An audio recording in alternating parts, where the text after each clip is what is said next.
খুব historic moment ছিল একটা। বহুদিন পর আপনার ইনফ্যাক্ট পার্লামেন্টের অধিবেশন আমি জীবনে প্রথম আসলাম এবং এটা আমাদের খুব সৌভাগ্য। আমরা একটা প্রপারলি ইলেক্টেড পার্লামেন্ট দেখলাম।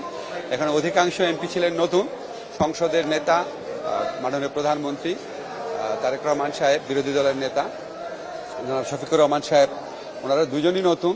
আমাদের জুলাই গণ অভ্যুত্থানকালে যে ছাত্ররা ছিল, নাহিদ, আক্তার, ওরা যখন ঢুকলো, হাসনাত, খুব ইমোশনাল লাগছিল। আর সবাইকে খুব মানে পিসফুল একটা কো এক্সিস্টেন্স রাখতে চাচ্ছে এরকম মনে হচ্ছিল। যেমন ধরেন আপনার তাহের ভাই যখন বক্তব্য রাখলো, ওনারা স্পিকার এবং ডেপুটি স্পিকার, ওনারা কোনো প্রার্থীও দেন নাই, ওনারা কোনো বিরোধিতাও করেন নাই, ওনারাও সমর্থন করেছেন।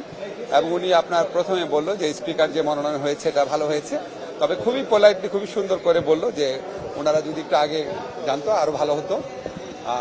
সবাই এনজয় করছে। তো আমার কাছে মনে হয়েছে যে এই যে পিসফুল একটা সম্পর্ক, একটা কোঅপারেটিভ সম্পর্ক সরকার এবং বিরোধী দলের মধ্যে সামান্য সময় দেখে যেটা ফিল করতে পারছি, এটা যেন অব্যাহত থাকে আশা করব। এবং সারা পৃথিবীতে উন্নত গণতন্ত্র যেটা হয়, সংসদ হয়ে ওঠে সকল কার্যক্রমের কেন্দ্রবিন্দু এবং সরকার এবং বিরোধী দলের মধ্যে কোঅপারেশন হোক, দ্বন্দ্ব হোক, সবকিছু নিরসন এবং অ্যাড্রেস করার জায়গা হয় সংসদ। এরকম একটা অর্থবহ সংসদ আমাদের দেশের তরুণ প্রজন্ম কোনোদিন বাংলাদেশে দেখে নাই। তো আমরা আশা করব এই সংসদটা সেরকম একটা অর্থবহ কার্যকরী সংসদে পরিণত হবে এবং বাংলাদেশের গণতন্ত্র এবং মানবাধিকার জনকল্যাণের পথে বাংলাদেশের যে যাত্রা, সেটার পথে সবচেয়ে বড় এবং ইম্পর্টেন্ট প্রতিষ্ঠান হিসাবে সংসদ ফাংশন করতে পারবে। আমি আজকে যেটুকু দেখেছি সরকার বিরোধী দলের সম্পর্ক, সবার পারফরমেন্স খুবই ভালো লেগেছে, আমি আশাবাদী। আজকে 133টাই উপস্থাপন করা হচ্ছে। বিএনপির পক্ষ থেকে যে অ্যাটিটিউড দেখানো হচ্ছে আমি সেটাকে সাধুবাদ জানাই। ওনারা বলেছেন ওনারা আমাদের অধিকাংশ অধ্যাদেশ গ্রহণ করবেন। কিছু অধ্যাদেশের ক্ষেত্রে হয়তো কিছু পরিবর্তন আনবেন সরকার বিরোধী দলের সাথে আলোচনা করার মাধ্যমে। এটা অত্যন্ত পজিটিভ একটা অ্যাপ্রোচ, কারণ আমাদের সবকিছু হুবহু গ্রহণ করবে এটা তো আমরা আশা করতে পারি না। তবে আমাদের শুধু প্রত্যাশা থাকবে আমাদের যে গুরুত্বপূর্ণ যে অধ্যাদেশগুলো রয়েছে, যেমন ধরেন সুপ্রিম কোর্ট সেক্রেটারিয়েট অধ্যাদেশ, মানবাধিকার কমিশন অধ্যাদেশ, গুম অধ্যাদেশ, যেগুলি প্রণয়নের সাথে আমাদের আইন মন্ত্রণালয়ের একটা বড় টিমের সাথে আমি নিজে পার্সোনালি প্রচন্ড ইনভলভ ছিলাম, সেজন্য খুব ইমোশনাল ফিল করি।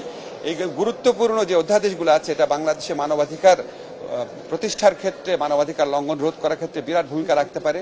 এগুলির ক্ষেত্রে ওনারা যদি পরিবর্তন আনেন, তাহলে যেন এই অধ্যাদেশ বা আইনটাকে আরো ভালো করার জন্য যেন পরিবর্তন আনে, মানে এই অধ্যাদেশগুলোকে খর্ব করা বা দুর্বল করার মতো পরিবর্তন যেন না হয়, এটা প্রত্যাশা করব।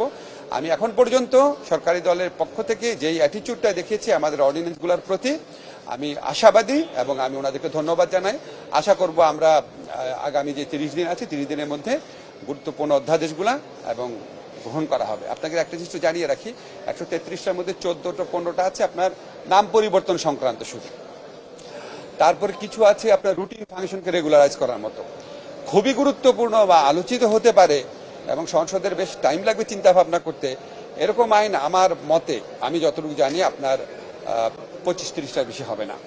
কাজে আমাদের খুব অল্প সময় আছে, এই আইনগুলো পাশ করা যাবে নাকি এটা আমি মনে করি এটা হয়তো ঠিক না। কারণ সত্যিকার অর্থে আলোচনা দরকার হবে, খুবই ডিপ ডাউন আলোচনা দরকার হবে হয়তো 10টার ক্ষেত্রে, আর 25-30টার ক্ষেত্রে হয়তো কিছুটা আলোচনা প্রয়োজন হবে। বাকিগুলা আমার মনে হয় না কোনো সময় ক্ষেপণের প্রয়োজন হবে।